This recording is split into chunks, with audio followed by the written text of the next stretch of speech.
நம்ம இன்றைக்கி கேதார கௌரி நோம்புக்கு அதிர்ஷ்டம் சுட போகிறோம். அதை தான் உங்களுக்கு லைவ் காட்டுவேன். அதுக்கு முன்னாடி நம்ம மஞ்சள் பிள்ளையா எடுத்து வச்சுக்குவோம். கேதார கௌரி நோம்பு சாயந்தரம் எடுக்கணும் இல்லையா, அமாவாசை ஆரம்பிச்சிருச்சு இல்லையா, அதுக்கு தான் அப்படியே லைவ் போடலன்னு நான் வந்து முதலே சொல்லலை லைவ் போடுறேன்னு. திடீர்னு தான் தோணுச்சு, சரி போடுவோம். விரதம் இருந்து நம்ம அதிர்ஷ்டம் நோம்பு போடுறோம் இல்லையா, நோம்புக்கு அதிர்ஷ்டம் போடுறது எப்படின்னுட்டு பெரிய வடை சட்டியில் இரும்பு சட்டியில் வச்சு பெருசாக சுடுவாங்க அந்த காலத்தில். இப்போ பாருங்கள், காலம் மாற மாற சின்ன இரும்பு சட்டி வச்சு நான் அதில் நெய்யிலே நம்ம இப்போது சுட்டு எடுக்க போகிறோம். இந்த இருக்குது உங்களுக்கு அதிரசம். அதுக்கு முன்னாடி நம்ம பிள்ளையாரை எடுத்து வச்சுக்குவோம். அதிரசம் நோம்பு அதிரசம் இல்லையா, அதனால் இந்த பக்கம் வந்து உங்களுக்கு தாயாரை விளக்கேற்றிக்குவோம். லட்சுமி தாயாருக்கு விளக்கேற்றுவோம். விளக்கேற்றிட்டு நம்ம அதிரசம் சுடுவோம். நெய் காயட்டும். அடுப்படியிலே அன்னபூர்ணி தாயார் இருக்காங்க, எல்லாமே அடுப்படியில் இருக்காங்க. நல்லா ஊற்றி விளக்கேற்றிருக்கேன். ஏற்றிட்டு பார்வதி நோம்பு பண்ணுவாங்க, கேதார கௌரி நோம்பு எல்லாருமே இப்போ எடுக்கிறாங்க. முதல்லாம் ஒரு சில சாராக தான் எடுத்திருந்தாங்க, இப்போ எல்லாம் எடுக்கிறாங்க. நல்லா எண்ணெய் காஞ்ச ஒன்று சிம்மில் வச்சுக்கணும். பாகு எடுத்தாச்சு. எங்கள் வீட்டு மகாலட்சுமி எங்கள் மருமக அழகாக பாகு எடுத்து கொடுத்துட்டாங்க. நான் பாருங்கள் சிறுசாக தான் போடப்பேன், இவ்வளோதான் சிறுசு. இப்போ வந்து பிளாஸ்டிக் பேப்பரை வச்சு தட்டை போடுறதெல்லாம் கிடையாது. அழகாக இப்படியே போட்டு காயின்ஸ் மாதிரி 2 ரூபா காயின்ஸ் மாதிரி போட்டு எடுத்துலான்னு இருக்கேன். காலங்கள் மாற மாற எப்படி வருது பார்த்தீங்களா. மஞ்சள் பிள்ளையாருக்கு பதில் நம்ம வெள்ளை இருக்க பிள்ளையாரே நான் வச்சுருக்கேன். நம்ம அதே மாதிரி அப்பமும் போடணும். குலதெய்வம் கும்பிட்றவங்க கும்பிடுவாங்க. இப்போ எண்ணெய் காஞ்சிருக்கும், ஏன்னா சிம்மில் வச்சு போட்டால் தான் இது நல்லா இருக்கும். ஆமாம், கருகாது. அதனால் நம்ம என்ன பண்ணுவோம், சிம்மிலே வச்சுட்டு போடுவோம். கேதார கௌரி நோம்பு அதிர்ஷ்டம் பிரியாமல் வரணும். பிரியாமல் வருதா பாப்பமா, இது வேறு தெரியக்கூடாது, தெரிஞ்சால் மன சங்கடமாக போயிடுவாங்க. அதனால் சிம்மில் வச்சு நெய்யிலே சுட்டு எடுக்கணும் நம்ம இந்த அதிர்ஷ்டத்தை. அதிர்ஷ்டத்தினுடைய கதை என்ன தெரியுமா, பிருங்கு முனிவர் இருக்கார்ல, பிருங்கு முனிவர் அவர் என்ன பண்ணுவார், சிவனை வந்து கைலாயத்தை பார்க்க வருவார். பார்க்க வரவர் என்ன பண்ணுவார், பக்கத்தில் சக்தி இருப்பாங்க, சக்தியை கண்டுக்க மாட்டாங்க. பார்வதி தேவி கண்டுக்காமல் நேராக போய் சிவனை மட்டும் சுற்றிட்டு திருப்பியும் போயிடுவார். இப்படியே நடந்துக்கிட்டே இருக்கும். அவங்க பார்த்துட்டே இருப்பாங்க. பார்வதி தேவி எவ்வளோ தான் பொறுமையாக இருப்பாங்க. நம்ம லேடிஸ்க்கு டக்குன்னு கோவம் வந்துடும்ல, அதே மாதிரி அவங்களுக்கு என்ன நம்ம இருக்கோம், நம்மளை விட்டுட்டு நம்ம வீட்டுக்காரர் மட்டும் சுற்றிட்டு போகிறாரே அப்படின்னு சொல்லிட்டு அடுத்த நாள் என்ன பண்ணுறாங்க, கொஞ்சம் கூட வீட்டுக்கார பக்கத்தில் இடைவெளி இல்லாமல் என்ன பண்ணுறாங்க, பக்கத்துலேயே போய் நல்லா நெருக்கமாக உட்காந்துக்கிறாங்க. அப்போவும் அடுத்த நாள் வராரு, வந்தவர் பார்க்காரு. அவர் என்ன பண்ணார், அந்த 2 சந்துக்களில் ஒரு சின்ன வடிவமாக எடுத்து அது அப்படியே 2 பேர் நடுவில் அப்படியே வந்து சிவனை மட்டும் சுற்றிட்டு போயிடுறாரு. அப்போ இவங்களுக்கு கோபம் தலைக்கு ஏறாதா, செம கோபம் வந்துச்சு பார்வதி தேவிக்கு. என்னடா இது, நம்ம வந்து இப்படி இப்போ வந்து கூட நம்மளை ஏன்னு கூட கேட்கல, ஒரு பாட்டு சந்துக்குள்ளே வந்து வடிவம் எடுத்து உள்ள சுற்றிட்டு போகிறாரு அப்படி சொல்லிட்டு இவங்க சண்டை போடுறாங்க சிவபெருமான்கிட்ட. அப்போ சிவபெருமான் சொல்கிறாரு, நீ வந்து பூலோகத்தில் போய் என்னை நோக்கி தவம் பண்ணு. என்ன ஏன் அப்படி சொல்கிறாருன்னா, கேட்க சொல்கிறாங்க, நீங்கள் வந்து உங்களில் சரிபாதி எனக்கு கொடுத்தீங்கன்னா அவர் எப்படி சுற்றுவார், அதனால் உங்களும் சரிபாதி எனக்கு கொடுங்க அப்படின்னு கேட்குறாங்க. எதுவுமே கஷ்டமே இல்லாமல் வந்தால் பலன் கிடையாது. அதுவும் நமக்கு தெரியணும் இல்லையா அந்த வரலாறு. அதனால் அவர் என்ன சொன்னார் சிவபெருமான், நீ பூலோகத்துக்கு போ, அங்கே கௌதம முனிவருடைய ஆசிரமம் இருக்கும், அங்கே போய் இருங்க. இந்த வரலாறு இருக்கட்டும். இப்போ அழகாக வந்துருச்சு பார்த்தீங்களா, பேசிக்கிட்டே சிம்மில் வச்சோம்னா குட்டி குட்டியாக வருது பேர், குட்டி குட்டியாக ஒவ்வொன்று தான் மேலே எழுமினோடு தான் அடுத்தது. Okay, success. நோம்பு அதிர்ஷ்டம் வந்துருச்சு. அப்புறம் அவர் என்ன சொல்கிறாரு, நீ போய் கௌதம முனிவர் ஆசிரமத்தில் இருந்து நீ தவம் பண்ணு, 21 நாள் என்னை நோக்கி தவம் பண்ணேன்னா உனக்கு சிவசக்தி என்னுடைய உடம்புல பாதியை உனக்கு தரேன், 21ஆம் நாள் உனக்கு காட்சி கொடுக்குறேன் அப்படின்னு சொல்லி அனுப்புவார். ஏன்னா அவங்க சண்டை போட்டனால நீங்கள் உங்களை மட்டும் சுற்றிட்டு போகிறாரு. அப்போ உங்களுடைய உடம்புல சரிபாதினா உடனே கொடுத்துட முடியுமா, இதுவுமே அந்த அருமை தெரியாது இல்லையா உடனே கொடுத்தா. அதனால் நமக்கும் ஒரு இங்கே லேடிஸுக்கெலாம் ஒரு பாடமாக இருக்கணும் இல்லையா, பூலோகத்தில் இப்படிலாம் இருந்தால் நம்மளும் கேட்ட வர கொடுப்பாங்க. இந்த மாதிரி கஷ்டப்படாமல் கிடைக்கிறது எதுவுமே நினைக்காது அப்படின்ட்டு அதுதான் வந்துருச்சு. ஓகே, தருணும் ஜாயின் பண்ணியிருக்கானா. ஓகே, அது சொல்கிறத காட்டினிருக்கேன்ப்பா, வேறு ஒன்றும் இல்லைப்பா. அப்புறம் வந்துடுறாங்களா கௌதம முனிவரை கீழே பிறவி எடுத்து பூலோகத்தில் வர்றாங்க. வந்துட்டு கௌதம முனிவருடைய ஆசிரமத்துக்கு போகிறாங்க.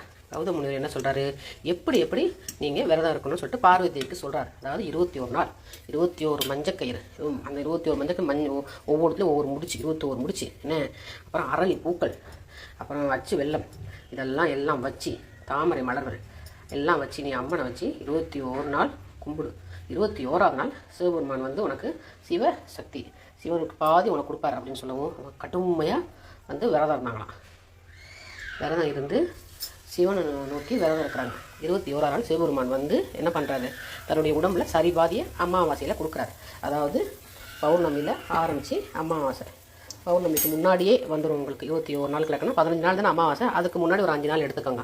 21 நாள் கணக்கு சொல்லுவாங்க. அதான் வந்து 21 வந்து மஞ்சள் கயிறு எல்லாமே இந்த நோம்பு பெட்டையில் எண்ணிக்கை வைக்கிறவங்க 21 21 தான் வைப்பாங்க. 21 அதிசம், 21 பழம், 21 கயிறு அப்படின்னு தான் வைப்பாங்க. அதனால் அந்த 21 ரொம்ப முக்கியமானது. அப்போது அவங்க என்ன பண்ணுவாங்க, எல்லாம் 21 வச்சு படைக்கும்போது 21ஆவது நாள் வந்து சிவபெருமான் வந்து தன் உடம்புல பாதியை கொடுத்து சிவசக்தியாக இந்த அமாவாசைக்கு ஐக்கியம், ஐப்பசி அமாவாசையில் ஐக்கியமானதாக வரலாறு இருக்குது. அதனால் நோன்பு எடுக்கிறவங்க என்ன பண்ணுவாங்க, இந்த பிருங்கு முனிவருடைய கதையை கேட்டு சிவபெருமான் எப்படி தன்னுடைய உடம்புல சக்திக்கு இடம் கொடுத்தாரு அந்த வரலாறு எல்லாம் கேட்டுட்டு தான் நம்ம நோன்பு எடுக்கணும். அதுதான் நோம்பனுடைய பலன் நமக்கு கிடைக்கும். எப்படி சத்யநாராயண பூஜையில் வந்து 5 கதைகள் கேட்டுட்டு தான் நம்ம 5 விதமான நெய்வேத்தியம் பண்ணிட்டு தான் வந்து சத்யநாராயண பூஜை பண்ண சொல்லுவாங்களே, அதுக்கப்புறம் கண்டிப்பாக அன்னதானம் பண்ணணும். அந்த மாதிரி தான் இந்த கேதார கௌரி நோன்பு, தாயாருக்கு உகந்த நோன்பு. இந்த வரலாறை கேட்கணும். இந்த வரலாறு அப்போல்லாம் வந்து கோயிலுக்கு போனோம்னா எல்லோரும் கோயிலுக்கு போவாங்க. ஒரு காலத்தில் கோயிலுக்கு போயிட்டு இந்த வரலாறு கேட்பாங்க. கேட்டுட்டு அப்புறம் தான் நோம்பு கையில் கொடுத்தோம்னா அவர் தாயார் பாத்திரத்தில் வச்சு கொடுப்பாங்க. அதை நம்ம கட்டிக்குவோம். நோம்பு விரதம் முடிப்போம். பானகம் குடிச்சிட்டு விரதம் முடிப்போம். பானகம்னா கொஞ்சம் எலுமிச்சம்பழம் போட்டு வெல்லம் போட்டு சாப்பிட்டாலும் சரி, கொடுத்தாலும் சரி, இல்லைன்னா புளி தண்ணி கரைச்சி அதில் மண்டை வெல்லம் வச்சுட்டு போனாலும் சரி. நோம்பு முடிச்சுட்டு வந்து அவங்க அதை தான் குடிப்பாங்க. குடிச்சு சாப்பிடுவாங்க. 21 நாள் இப்படி தான் இருப்பாங்க. சாதம் சாப்பிட மாட்டாங்க. ஒரு நேரம் தான் சாப்பிடுவாங்க. நைட்டு வந்து பழம் மட்டும் சாப்பிடுவாங்க. அப்படி தான் பார்வதி தேவியை பாருங்கள், அவங்களால ஆகாததா? தாய் மூகாம்பி, அந்த மாதிரி ஆதிசக்தி, ஆதிமூலம், காமாட்சி, மீனாட்சி எல்லாமே அவங்க தான். அவங்களே நமக்காண்டி கீழே வந்து 21 நாள் விரதம் இருந்திருக்காங்க பார்த்தீங்களா? அப்போது அந்த விரதம் எவ்வளோ முக்கியமான விரதம். ஆனால் நம்ம இந்த எவ்வளோ வந்து ரொம்ப மனசு ஒன்றி போய் பயபக்தியோடு எடுக்கக்கூடிய ஒரு விரதம் பார்த்தீங்களா? பேசிக்கிட்டே உங்களுக்கு இத்தனை வருஷம் போட்டு காலம் மாற அது சிறுசாக போயிடுச்சு. சின்ன ஓட்டை வந்துடுச்சு.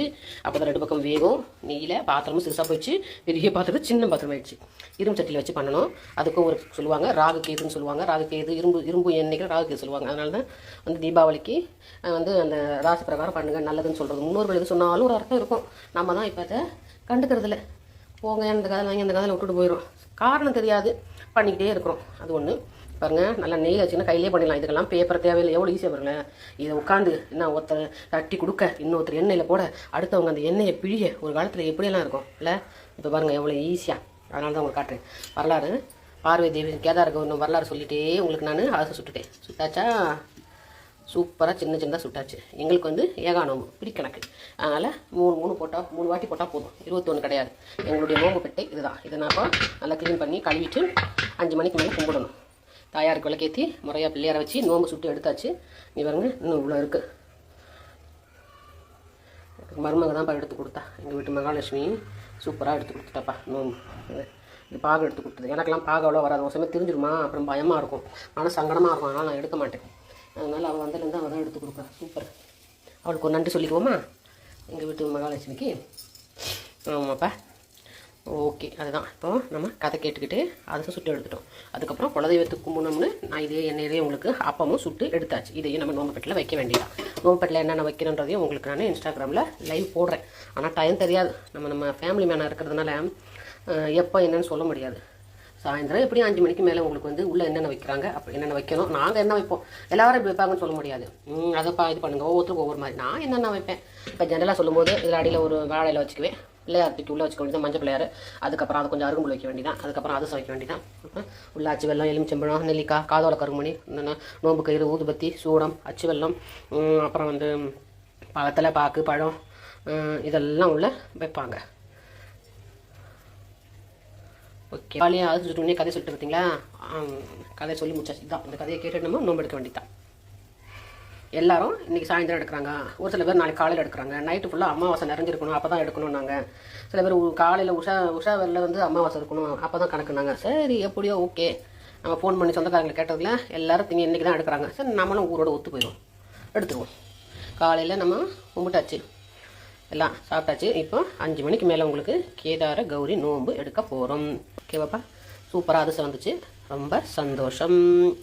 இப்படி வச்சு நம்ம எடுக்கலாம். எண்ணெயே இழுக்காது பாருங்கள். நான் ஊற்றுறேன் எண்ணெய் பாருங்கள், நெய் நான் ஊற்றுற நெய் அப்படியே இருக்குது பாருங்கள். எவ்வளோ பார்த்தீங்களா? இப்போ 300 கூட நான் கிரேட்டு தானேங்க. பெரிய சட்டி வச்சு பெருசாக அதிசயம் சுட்டு அதில் எண்ணெயெல்லாம் அதுக்கு ஒரு ஆள், எண்ணெய் பிழியறதுக்கு ஒரு ஆள், சுடுறதுக்கு ஒரு ஆள், பாகு எடுக்கிறதுக்கு ஒரு ஆள், எவ்வளோ எல்லோரும் கொடுப்பாங்க. எவ்வளோ சிக்கனமாக காலம் ஆகி போச்சு. சின்ன சட்டி, கொஞ்சமாக மாவு, சிறுசாக அதிரசம். சூப்பர் இல்லைங்க? ஓகே. எல்லாம் ஷார்ட்ஸ் ரஜினிகாந்த் சொன்ன மாதிரி ஷார்ட்ஸ் எவ்வளோ வேகமாக போகணும் அவ்வளோ வேகமாக போயிடுவோம். அனைவருக்கும் தீபாவளி நல்வாழ்த்துக்கள்.